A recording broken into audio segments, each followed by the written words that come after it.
आई उस बेटे के विवाह की। जब मैं लड़कियों की सगाई की चर्चा कर रही थी ना, तो पीछे बैठे कहीं कहीं लड़कों के मन में भी लड्डू फूट रहे थे, महाराज हमको भी कुछ बता दो, हमको राक्षसी शूर्पणखा पूतना जैसे मिल गए तो हम क्या करेंगे। क्योंकि आज जितने दुखी बेटियां नहीं हो उतने बेटे हैं। बेटियों की सगाई तो आसानी से हो जाती, लेकिन बेटों की बड़ी मुश्किल से हो पा रही। क्यों? क्योंकि पहले ही पेट में बेटियों को मरवा डाला आप लोगों ने, तो बेटियां अब है नहीं, बेटों की अपेक्षा कम है, इसीलिए मिलती है नहीं, बड़ी मुश्किल से मिलती है।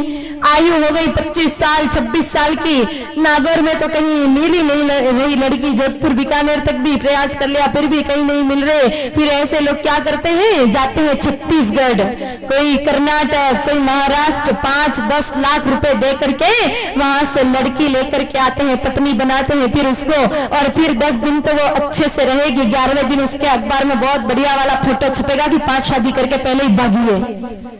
और वो भी मेरे भाई बहनों आपके घर से भागेगी 2-5 तोला सोना लेके और बच्ची कुची चांदी लेके आपको बर्बाद करके वो भी फिर चली जाएगी। तो ऐसे चक्कर में आप नहीं पड़ जाओ। पत्नी अच्छी मिले, अच्छी का मतलब क्या?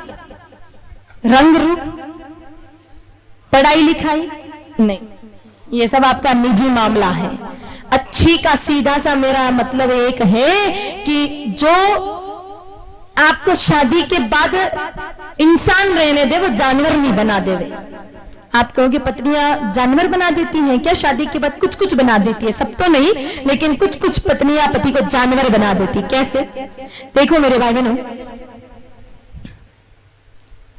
एक चिड़िया का बच्चा होता है ना, ची ची ची ची चिल्लाते हैं बच्चे भूख के मारे जब छोटे होते हैं तब। फिर वो चिड़िया इधर उधर घूमेगी, कहीं से दाना लाएगी और फिर अपने बच्चों के मुंह में डालेगी। इस तरह से वो अपने बच्चों को बड़ा करती, चूजों को बड़ा करती है। लेकिन जब वो चिड़िया के बच्चे बड़े हो गए, चूजे बड़े हो गए, फिर वो अपनी माँ की सेवा के लिए रुकते हैं क्या? वो तो पंख फड़फड़ा के उड़ करके भाग जाते हैं। कुतिया होती है, उस कुतिया के बच्चे हैं, छोटे छोटे पिल्ले हैं, वो उसको दूध पिलाती है। आपने देखा है कुतिया को दूध पिलाते समय कैसे नोचते हैं उसके पिल्ले उसको, फिर भी वो दूध पिलाती है बड़े प्रेम से, और दूध पी पी के वो बच्चे बड़े हो जाते हैं। फिर जब वो बड़े हो जाते हैं तो वो अपनी माँ के लिए कहीं से रोटी लाने के लिए रुकते हैं क्या? नहीं, फिर वो गलियों में भाग जाते हैं।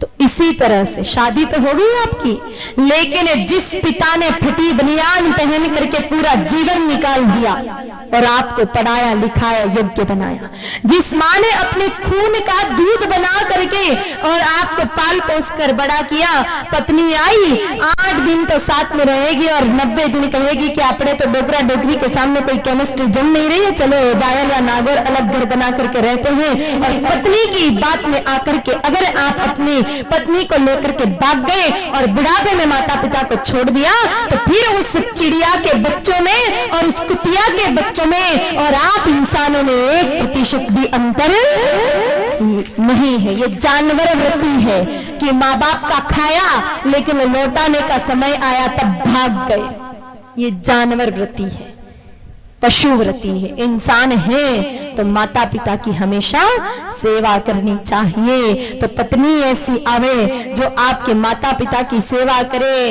आपकी माँ के पग दबावे। अब गैया का दूध पीने वाली और गौ सेवा की हुई आई तो सासू माँ का पग दबावेली, वरना पग तो कौन ही दबावेली। आजकल भैंस का दूध पीने वाली आई तो सीधे नार दबावेली।